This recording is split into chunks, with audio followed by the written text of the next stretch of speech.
Next week, President Moon Jae-in will be flying off to Vladivostok for the Eastern Economic Forum. The highlight is expected to be multiple summits on the side with his Russian counterpart, President Vladimir Putin. Hwang Hojun fills us in on the liberal leader's itinerary.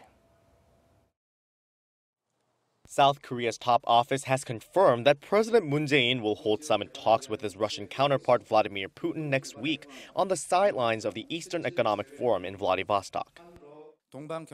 President Moon has been invited as one of the guests of honor by President Putin.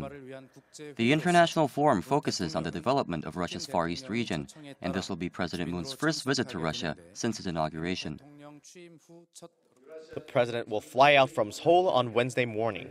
Soon after his arrival, Presidents Moon and Putin are expected to discuss ways to increase bilateral cooperation, including developing Russia's Far East, as well as resolving the North Korean nuclear issue and establishing peace on the Korean peninsula.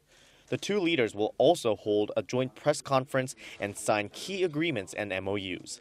Later in the day, President Moon will hold a summit with Mongolian President Khaltmagan Batolga on similar issues. On Thursday, President Moon will have a luncheon meeting with Korean nationals living in the region as well as Russians of Korean descent, and then deliver a keynote speech at the forum, where he will introduce his, quote, new northern policy, which seeks to reinforce economic cooperation with Russia and other nations in Eurasia.